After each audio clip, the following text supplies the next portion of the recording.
sang bi sunu soppe leer gi doy na seede ñun de kunu laaj fii ba ëllëg loolu la ni seede sang bi la nu sopp. kon ba tey mbokk yi ni topp ci Medina Cheikh TV yéen a ngi ànd ak tey ji seen mbokk Makhtar Thioub ànd ak équipe bu Medina Cheikh TV yëpp déployer tous les moyens pour ñëw couvrir ñeenti fanu gàmmu bi nga xam ne moom moo am fii ci Medina Cheikh Tidiane Chérif ànd si ak Seydi Mouhamed El Cheikh comme ni ñu ko wane woon sànq rek tey jii émission bi ñu ngi ko tuddee les cadets au cœur du gàmmu. waaw xool cadets yi xale yi nga xam ne ñoo ànd ak Seydi Mouhamed El Cheikh ban taxawaay la ñu am ci gàmmu gi. cadets yi ñoom tamit dañuy représenté lu am solo parce que Seydi Mouhamed El Cheikh jeune la kon ay jeunes lay àndal 2022 2075 moom yaakaar naa ay jeunes ñoom ñoo koy teewe léegi nag ñu am jeunes yu ñu dajeel fii ñoom tamit ñu nekk ci liggéey bi ñu interrompre leen bëggoon leen laaj rek quelques questions. léegi nag ku si nekk ñu bëggoon la laaj question bu njëkk bi nan nga tudd ban daayira nga nekk ak ban classe nga nekk. A'uuzu billahi mina shaytaani rajiim bismillahi rahmaani rahiim alhamdulillahi rabbil aalamiin arrahmaani rahiim maliki yawmi diin iyyaka na'budu wa iyyaka nasta'iin ihdina siraatal mustaqiim siraatal laziina an'amta alayhim ghayril maghduubi alayhim wa lad-daalliin amiin. اللهم صل على سيدنا محمد الفاتح لما أغلق والخاتم لما سبق الناصر الحق بالحق والهادي إلى صراطك المستقيم وعلى آله حق قدره ومقدار عظيم. ñoo ngi nuyu mbokku Medina Cheikh TV ñëpp di rafetlu liggéey bu am solo bi ngeen nekk man maa ngi tudd Mansour maa ngi bokk ci Daaratul Iman bu Saint-Louis maa ngi def terminal S2. yaa Seydi jërëjëf. Daaratul Iman bu Saint-Louis kon yéen a nekk fii yaakaar naa Seydi Mouhamed El Cheikh léegi nag suñu droit tamit am nañu beneen cadet moom tamit ñu laaj ko moom tamit fan la jógee lan la tudd ak ban daayira la bokk ak bu dee mi ngi jàng aussi ban classe lay def. asalaamaaleykum ñu ngi nuyu mbokk yi ñuy seetaan yëpp ci Medina Cheikh TV ñun ñu ngi tudd Mouhamed Lo dëkk bokk Daaratul Iman Thiès. ay élèves lañ nag ren la ñu am bac. voilà donc beneen laaj bi rek moom mooy yéen ñaar ñëpp gis nañu ku si nekk yéen a ngi jàng kii mi ngi def terminal kii mi ngi soog a am bac léegi ñu gis ni toujours tamit yéen a ngi ànd ak Seydi Mouhamed El Cheikh dañ leen doon laaj rek naka ngeen mën a boole jàng bi ngeen di jàng ak mission bi. macha allah waaw ñun suñu jàng ñoo ngi koy booleeg mission bi nga xam ni mooy mission axiru zaman. parce que ñun en fait du chaque jour na ni ñëw Medina Cheikh comme dañuy def fekkee jàngunu rek comme ñu ñëw wasifa wala ñëw comme dimanche bi parce que dañ bokk ci service de nettoyage bi ñun daal na ni kiiwee comme suñu jàngu rek ñu ñëw Medina Cheikh tabarakallah. yaa Seydi Lo yow tamit question bi même question bi la lay posé rek naka ngay allier sa étude ak seen dund bi ngeen dund ci foofu ci Daaratul Iman bu Thiès. bokk bu ñu bokk Daaratul Iman Thiès mën nañu wax ni yàqaluñ dara ci suñu étude. parce que ñu ngi dem daayira di respecter charte daayira yi charte daayira bi waaye itam teewul ñu ngi dem jàngi bu ñu waree jàngi bu ñu amee aussi lu ñu war a def aussi ñu ngi koy def yàqul mën nañu wax ne yàquluñ dara bokk bu ñu bokk ci Daaratul Iman Thiès yàquluñ dara suñu étude. mooy naka ngeen di dundee ñeenti fan yi ngeen nekk fii ci Medina Cheikh naka ngeen koy dundee. macha allah waaw bu ñëwee ci sa question bi nga xam ne mooy ñeenti fan yi comme naka nañ koy dundee fii ci Medina Cheikh ku nekk xam nga ni période bi période gàmm la te période gàmm comme liggéey bi dafay bëri ak yooyu noonu ba tax na comme ñun comme li ci suñu wàll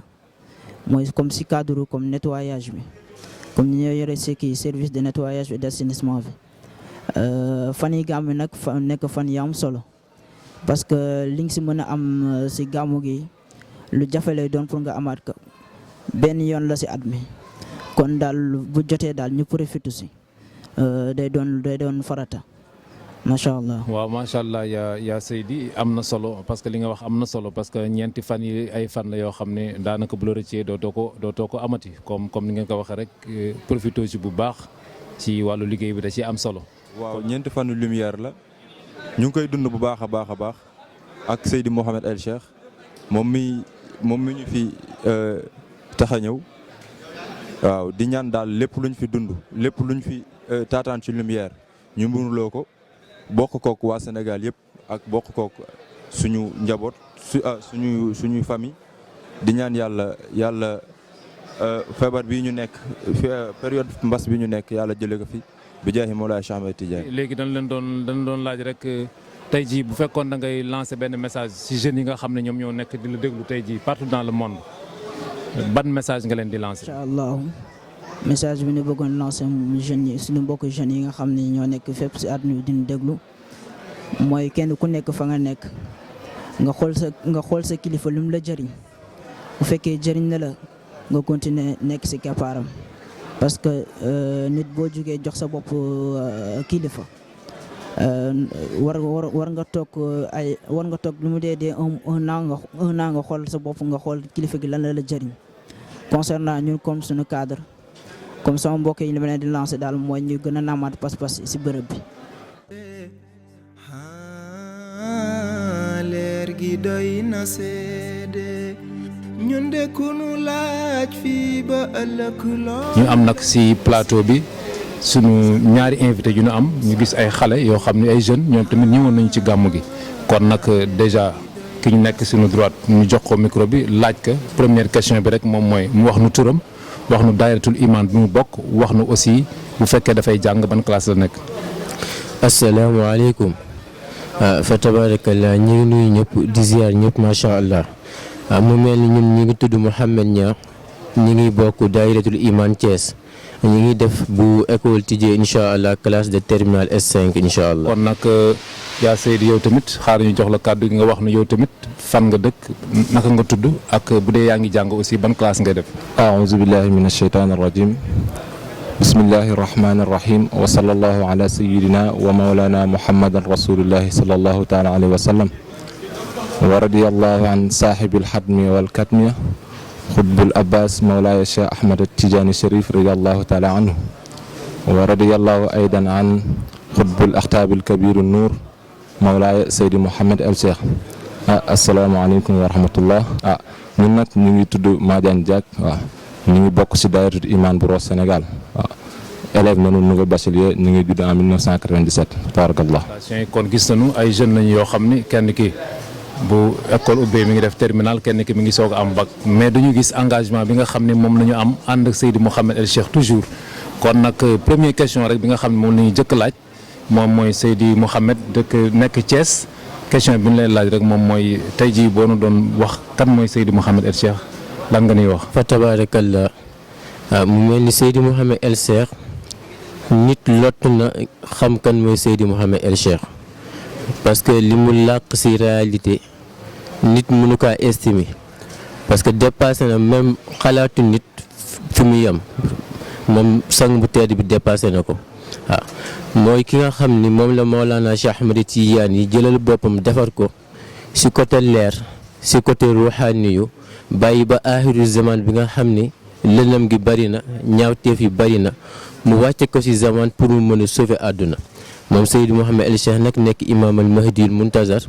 wala war a yëkkati drapeau l'islam wala yëkkati der bu ñuul bi nga xam ne yàgg nañ kaa doyadil ay at yu bari di leen def lu nekk moom mu war a ñëw nag dindi lépp loo xam ne situation boo xam ni jullit ñi ngi ko daan dund du monde musulman bi ak population bi yëpp macha allah te moom nag moo war a sauver nit ñi moom Seydi Mouhamed El Cheikh mais nit mënu kaa xam fa tabarakallah. waaw macha allah comme ni ko Mouhamed Niang daayiratul iman bu Thiès waxee léegi rek Seydi Mouhamed El Cheikh kenn mënu ko xam léegi nag yow Seydi Madiane bu daayiratul iman bu Rosso yow boo doon wax tey kan mooy Seydi Mouhamed El Cheikh lan nga ñuy wax. Seydi Mouhamed El Cheikh moom yàlla boole ñu moom muy la bien guidé waaw li nga xam ne bu ñu doon tànn ci aaxiru zaman moom mooy ki ñu war a tànn waaw ndax lépp li nga xam ne nitu yàlla lépp li nga xam ne ngandu yàlla yi ñu ngi ko doon intervenir nekk na ci moom te loolu mooy lan ci gannaaw mooy jël ay jeunes di leen orienter ci jaamu yàlla waaw te itam lu gën a jafe mu tënkuñu ci wàllu lumière nekk nga xam ne dafa ñëw fekk zaman bi lu ñëpp xam muy wàllu téere mu jël loolu tekk fële waaye mooy ki nga xam ne moo indi lumière indi xaqiqa bëgg ko dundal wàllu zaman bi bëgg ko dundal àdduna bi ñu xam ko waaw te mu yore mission universelle waaw tabaarakallaa kon dañaa bu ñu doon wax kan mooy Seydi Mouhamed El Cheikh mën nañ si wax loolu moom mooy le bien guidé mooy imaam al mahdi al muntazar mooy ki yàlla yebal si mujjum jamono ngir mu sauver nit ñi ngir mu teg leen si yoonu siraatal mustaqim waaw ndax as-siraatal mustaqim mooy yoon ñi nga xam ne yàlla def ne an'amta xéewalin alayhim si ñoom waaw ghayril maghdubi nekk ñu ne alayhim si ñoom war a dalante nekk ñu réer waaw te incha allah yoonu ku réerul mooy ku topp yoonu ku tegu si yoon bi waaw te yàlla dimbali nañu ñu ngi si yoonu kooku di yoonu Mawlaay Seydi Mouhamed El Cheikh wa tabarakallah. waaw macha allah ya Seydi Madiagne kàddu yi rafet na te am na solo dox dëgg kan ki nga wax nag wax nga si li nga xam ne moom nga xam si Seydi Mouhamed El Cheikh parce que déjà bu ñu gisee jeunes yu toll nii yoo xam ne macha allah 20 ans sax amaguñ ko wala ñu ngi soog a am 20 ans di wax lu toll nii ci wàllu xam-xam loolu moom lu am solo. kon question bi ñuy ñëwee rek si Cheikh Mouhamed Niang bu Thiès moom mooy yéen en tant que jeune yéen a ngi jàng yéen ñaar ñëpp ku si nekk wax nañ ngeen di jàng mais naka ngeen mën a allier naka ngeen mën a boolee seen jàng ak mission bi nga xam ne moom la Seydi Mouhamed El Cheikh yore. waaw macha allah mu mel ni posé nga question bu am solo fa tabarakallah mais su ñu nee mission compétence moo tax ñu wax ko waaw parce que ki nga xam ni moo nekk si mission axiru zaman di mission Imam al Mahdi en même temps nekk si compagnon am foo mu am yenn compétence yi te compétence yi mënu ko am lu dul mu jàng waaw mu jàng respecté ay études am waaw te Seydi Mouhamed El Cheikh dafa organiser suñu temps ba suñu temps duñ ko gaspiller ba lépp loo xam ne war nañ kaa def si jamono bi nga xam ne moom lañ ko war a def moo xam études yu ñuy jàng ak li nga xam ne ñu ngi koy def si suñu côté tarbiya yàqaluñ ci dara parce que dafa tax ñu gën a am temps waaw waaye itam dafa tax ñu gën a xam importance su temps parce que soo xoolee Serigne Cheikh Ahmed Tidiane si wax na ni l'heure est grave mais la gravité de l'heure ne saurait empêcher la personnalité d'un musulman convaincu waaw mais fa tabarakallah loolu day wane ni njariñu temps te moom organiser nañu suñu temps ba nga xam ne ñun duñ ko gaspiller ba nga xam ne suñuy jàng dañ koy respecter à la lettre li si war yëpp ñu def ko waaye itam yàqaluñu day si mission bi waaw parce que mission bi dafa laaj ñu jàng ba am suñuy diplôme yu nu mu gën a kawee rek ak nu mu gën a baaxee rek mu nekk njariñ boo xam ne dañ koy doxee si mission bi fa tabarakallah. Jërëjëf Seydi Mouhamed Niang daawatu imaan bu Thiès réponse bi am na solo trop. parce que temps moom yaakaar naa ni mooy lépp waaw donc réponse bi wax dëgg yàlla am na solo trop kon dañuy delluwaat si Seydi Madiagne rek doon ko laaj moom tamit naka lay dunde études yi nga xam ne moom lay def ak mission bi nga xam ne moom tam si la nekk. fa tabarakallah Cheikh Matar waaw question bi nga laaj am na solo waaw rawatina si ñun ñi nga xam ne ay jeunes waaye ñun ñi nga xam ne ñu ngi am étude bi nga xam ne mooy suñu avenir waaye itam nat ko boole ak la vie lumineuse. léegi nag boo xoolee si biir loolu nit moom àdduna jihaad la rek waaw lépp li nga xam ne yàlla boole na la si rek da nga koy jihaad ngir mën si am accès wala ngir mën si am réussite totale waaw léegi nag comme li ma waxoon sànq rek parce que àdduna koo gis muy dox si àdduna dafa am priorité bu ko tënk waaw te priorité numéro 1 bi mooy wa maa xalaqtu jinna wal insa illaa liya'buduun kon foofu lu ma fa bëgg a wax mooy jaamu yàlla mooy priorité waaw te gis nañu Seydi Mouhamed El Cheikh dafa ñëw jël suñu priorité yëpp def ko si jaamu yàlla waaye tënkuwuñu si loolu kese dafa ñu xamal itam ni jaamu yàlla si activité bi nga mënti nekk si la bokk mooy si jàng bi nga jàng ba loolu moo ñu mën a tax ñu am tey certitude di leen cumuler te duñu yàqal dara waaw certitude di leen cumuler duñu yàqal dara loolu nu ngi ko mën tekkee mooy à chaque fois que suñu jàng ñu ngi koy topp ñu ngi ko war a toppee waaye itam ñu ngi topp suñu lumière ñu ngi ko war a toppee parce que comme ni ma waxoon sànq rek parce que yàlla mi ngi la soxla bi nga nekkee ndaw waaw lu fekk nag nga topp àdduna wala topp zaman waaw topp jàng bi dëgg la parce que loolu si la bokk mooy suñu priorité ndax nit boo tënkoo si jàng yaa ngi yaakaar réussir sa jàng waaye li ngay mën a réussir sa jàng boo ko boolee lumière bi def naa ne loolu dara gënu ko waaw boobaa di nga am yàlla di nga am àdduna waaw te def naa sax nit ñi ñoo koy tuddee am àdduna rek waaye même li ngay wax ak li ngay jëf activité bépp activité bi nga xam ne yaa ngi koy def rek si wàllu jaamu yàlla la bokk pour wax li ne rek étude bi ñu ngi koy booleeg jàng bi mais amuñu si benn problème fa tabarakallah ndax Seydou Mouhamed daf ñu tënk si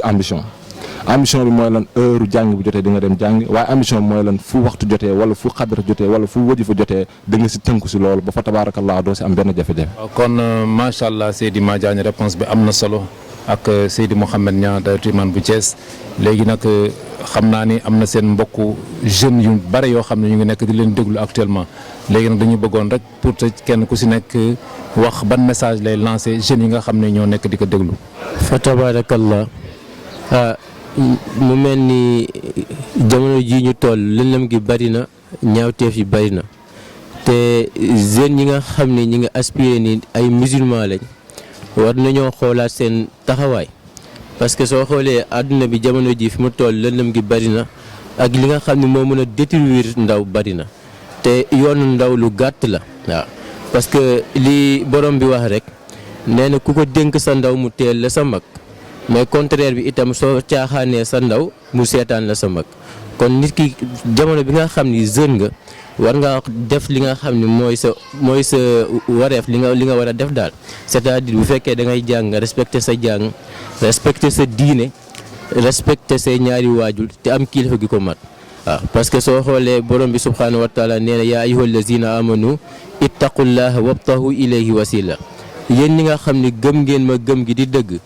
faratalee doon ngeen wut kilifa goo xam ne moom moo leen di yombal seen diggante ak man waaw te loolu soo jeune boo xam ne xas na ba am kilifa gu mat kilifa googu dina ko mën a orienter teg ko si yoonu siraatikal mustaqim waaye itam dina ko mën a teg si yoon boo xam ne dootul def lu neexul yàlla mukk waaw dootul def lu neexul yàlla mukk te dañoo toll si aaxiru zaman boo xam ni il faut nit ki xam taxawaayam rawatina jeunesse su léegi bi nga xam ni li nga xam ne dafa mën a yàq jeunesse bari na si jamono ji waaw moo tax jamono ji am kilifa lu am solo la fa tabaarakallah. léegi Seydi Madiagne yow lan mooy sa mot de la fin. di rafetlu rek comme ni ko sama naataango waxee léegi rek waaw yàlla dafa ni dénk ma sa ndaw wax ma sa ndaw ma teel la sa mag waaw te loolu boo ko seetloo ba si biiru waxin la waaw te jamono dafa toll fi nga xam ni dafa désastre waaw. jamono ji ñu nekk jeunesse bi duñu topp activité àdduna ba nga xam ne seen wàllu jaamu yàlla dafa am retard waaw te loolu tamit dara indiwu ko lu dul manqué kilifa waaw ndax boo amoon kilifa bu ambitieux kilifa bu la mën a teg si yoon kilifa bu la teg si yoon siraatal mustaqim doo jàkkoonte problème boobu boo ko defee di nga jël sa yitte jamono yëpp teg si wàllu jaamu yàlla waaw di wax itam beneen côté mooy activité waaw surtout axiru zaman waaw te seytaane dafa bara doole comme ni ko sang waxee rek dajaal ñëwagul waaye dafa yónni ay nitam te nitam yooyu xam na ba parce que cerveau bi lay laal xam na ni cerveau yi nekkatuñu ay mag parce que mag am na fu muy toll si wàllu jaamu yàlla amatul ko solo surtout bu fekkee seytaane mën na ko ba pare léegi day dellu si base bi mooy xale bi nga xam ne dafa war a jóg xale bi nga xam ne muy dooru judd ngir jaamu yàlla mu jéem a ko galgal foofu waaw ni ñu koy roofee galgal mooy da koy tayalloo di ko maanaam jël xel bi yëpp détourné ko ba du ko def si wàllu jaamu yàlla te loolu lu koy mën dindi si nit rek mooy lu seex bi wax léegi rek ittaqullaha wabtahu ilayhi wasilatan maanaam wut ki nga xam ni dégg na jamono waaw wut ki nga xam ne ñooñu seytaane yooyu dajal yénni mënuñu leen ko dara wut ki nga xam ne nu muy sàmmee ruux waaye wut ki nga xam ne nu muy orienté ruux waaw boo ko defee loolu daal mooy kàddu yi nga xam ne mooy wax jeunes yi mooy farata la su ñun jeunes yi ñu jaamu yàlla waaye farata la su ñun jeunes yi monde bi ñu toll di monde axiru zaman ñu tënku si wàllu lumière tënku si wàllu xaqiiq. waaw kon ñu ngi leen di remercier bu baax macha allah sunu invité yu tedd yi wax dëgg yàlla ku dégg kàddu yi xam ne ay xale yoo xam ne ay xale yu am jom lañu ay xale yoo xam ne tamit am nañu vision te xam nañu fan la ñu jëm kon nag lii lañ leen indiloon ci ànd ak cadre yi nga xam ne ñooy cadre daayiratul iman ci daayira yëpp ànd ak Seydi Mouhamed El Cheikh si mission bi comme ni leen ko waxee woon rek Seydi Mouhamed El Cheikh jeune la boo xam ne dafa fixé objectif am 2022 ba 2075 kon kooku yaakaar naa ne ay jeunes rek ñoo ànd ak moom te yéen a dégg ngeen bu baax jeunes yi li ñuy wax naka la ñuy mën a allier seen dund vie personnelle ak mission bi ak naka la ñuy ànd seeg jaamu yàlla ak yan conseils yoo xam ne jox nañu ko seen moromu jeunes yi kon daal lii nga xam ne moom leen indiloon tey jii ànd ak jeunes yi nga xam ne ñoo nekk muy cadre yi nekk daayiratul iman partout dans le monde kon ñu ngi leen di jox daje ba beneen yoon kon asalaamaaleykum wa rahmatullahi taala wa barakaatu. sang bi sunu soppe leer gi doy na seede